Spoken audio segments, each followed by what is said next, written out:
Okay, let's do the procedure. Grab your popcorn because we just saw one of the most exciting pairings of 2024. Hikaru Nakamura playing white, titled Tuesday, today just breaking 16th of July, early tournament, and who does he get paired with? VLADIMIR Kramnik, the man who's been accusing him of cheating, not accusing him, all year long. He had a ban from playing on chess.com, Kramnik did, now he's back, gets paired with Hikaru. Oh my goodness, this game. What does Hikaru do? He opens up with pawn to g4, the grob. Disrespect levels 1,000,000%. Here's the reaction of most of the chess world when they saw this move. And how does Kramnik respond? He goes pawn d5, takes a drag on the vape and says, fine, you want to dance? Let's dance. Gimme, gimme, gimme a pawn after midnight. And Hikaru just calmly develops the Archbishop of Banterbury, hits the long diagonal, looking to capture the cathedral on a8, and Kramnik says, fine, let's go. Says Nastravie, which is like cheers in Russian. Absolutely butchered pronunciation by Epic Cheese here, and Hikaru goes c4, the most explosive move, trying to get onto the long diagonal. Of course Kramnik doesn't capture, calmly plays pawn to c ships, builds the connect 3, and after queen b3, Hikaru breaking all the rules here, bringing the lady out early, pressure in b7, we don't see some kind of meek defensive queen move, no.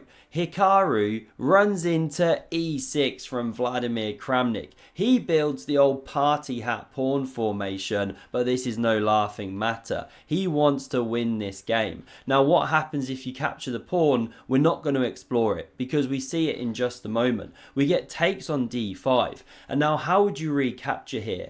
There's a right way and a wrong way. Now, if you would play the move of c takes on d5, then you really need to take a good look in the mirror, because you're running into this tactic, giving up an entire bishop. We're not angry with you, we're just disappointed here in the chess community. Really, you should be writing an apology comment down below if that's the move you would have played. Not for the stupid algorithm, but to explain yourself to the rest of the community here. Not good. So the move to play is e takes on d5. This is what we see. And now Hikaru, not backing down, he munches on that pawn, does a nom nom, the rook's on prise, so of course you develop the knight. What happens if you take a second pawn? Well, bang, rook c8, and you actually lose the queen, because if you move it, you take the bishop with the rook, and you're not just checked, you're checkmated. Hikaru playing very risky chess here. So okay, he develops a pony into the game with a winnie. Now we see rook c8 played, and d4 very natural. Bishop d6, where else? And now Hikaru sits back, looks to the ceiling as he loves to do, sees Magnus's hair in space, draws inspiration from the throw, and goes e4. He yells charge, takes the center, looking to undermine the light squared complex, but a great move by Kramnik. He just calmly plays knight g to e7, covering that center there, and if you start taking and opening things up, well, who are you really helping? Black's rooks, plus they're a step away from castling. So instead Hikaru goes e5, bishop c7, and now Franken Queen tries to revive herself, moving back into the game, completely dead over here, never touch that pawn, you're probably going to get the queen trapped soon. So this was played, castle's on the board, and now knight g to e2, surely the order of the day, develop a piece, or maybe knight f3, but Hikaru goes pawn h3, not developing a piece, and in the words of Monty Python, he's a very naughty boy. Now we see bishop f5, knight f3, finally the super grandmaster playing some principled chess, but great move by Kramnik. He's playing with all the precision of stock squid. He plays the move of pawn f6, a cardinal sin, says Ben Feingold, lifting the king's kilt or the kimono, but this is great chess, you're opening up the pieces. So Hikaru plays a good move in response, e6, keeping the lines closed, even for the sake of jettisoning a pawn, but at least the pieces are a little bit on top of each other. Now castle's played, finally. No king safety fist bump, exploded out. No love lost between these guys. Knight g6 on the board, and we see some problems for Hikaru. The piece is looming. The dark square is weak. Don't take the pawn on c6. You get an absolutely fossilized, in the words of Hikaru. So rook e1 played, hits the bishop. Rook e8 covers it. Epic commentary here on this chess channel, and bishop d2, that is a problem piece. You know, if you go to e3, you block the file. Obviously you can't come to f4 or g5 or h6, it's a bit hemmed in. And now after knight b6, we see more powerful knight hopping by Kramnik, headed for c4, hitting this one. So Hikaru plays one of his favourites, pawn to b3, covers the square, but I'm highlighting some of the vacuous holes in the white position because of all these pawn moves. Now queen d6 sets up the battery, great chess, rook ac1 very natural, and now I'm drawing on the board the top moves of Stockwell, but none of them were played by Vladimir Kramnik. He plays a move, given the red question marks of doom, knight h4, look at the bar react on the left hand side here.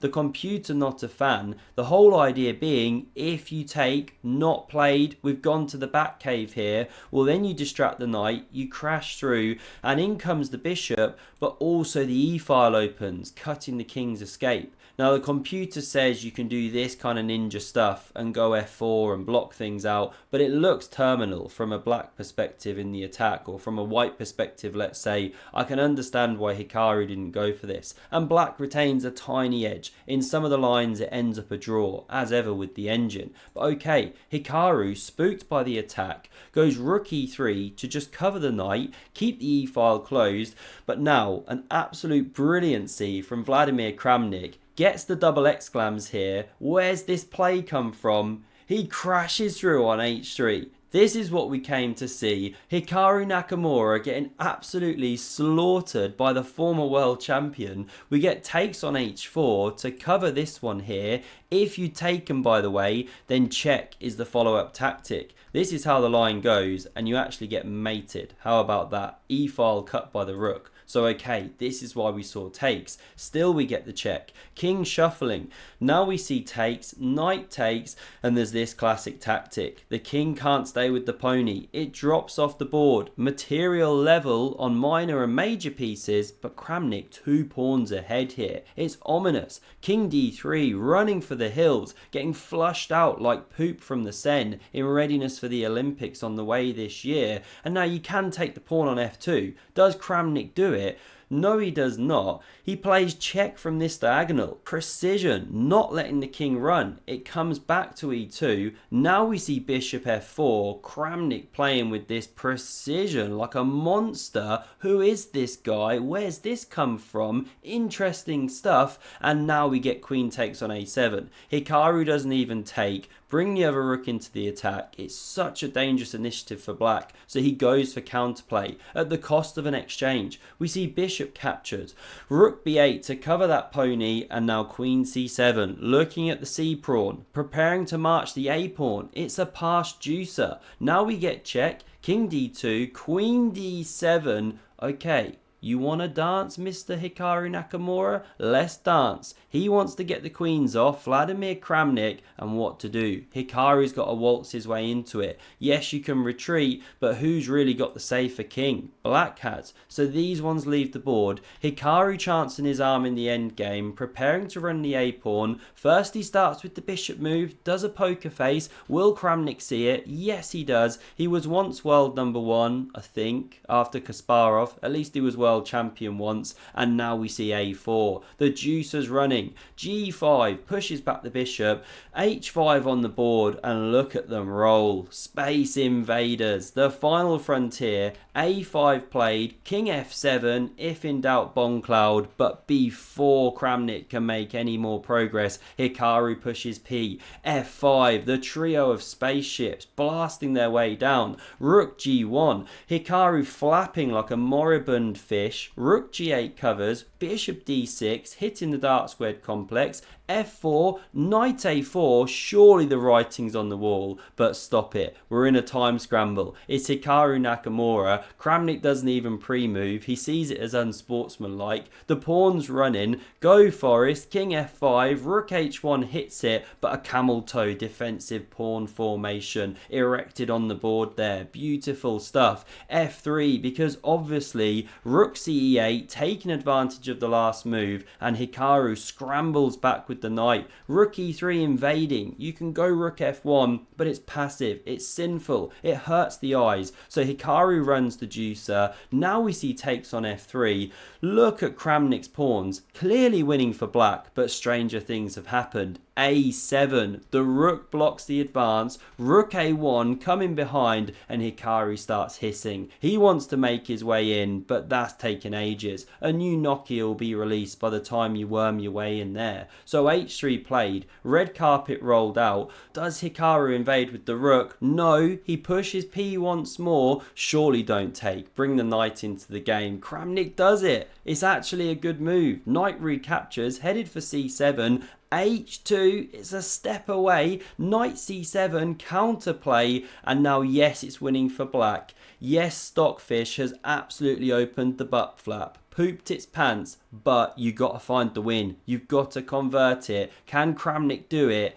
Yes, he can. Crashes through on c5 with panache, allows the rook to drop, and Hikaru Nakamura resigns the game, loses to Vladimir Kramnik. Why? Because you can't get out the forking way. This is coming, king goes, rook drops, and we're going to see a checkmate. Let's run it all the way through, just for some fun. This is a sample line. You're a move away from queen e, but no good. You get smashed on the e2 square, and this is the best part. Kramnik was so impressed with his own level of play here, the accuracy, that he decides to do the procedure on himself. Okay, let's do the procedure. Block. This is first what I do. What a guy. This is the finest of chess drama, and he even adds his name to the Kramnik scrolls for good measure. He's so impressed by this infinite accuracy. And if you love these Hikaru battles, then watch this video next. Exceptional, 10 years old this kid. Wow, what a prodigy. Hope you enjoyed. Smash subscribe if you did, and I'll see you soon. Thanks a lot.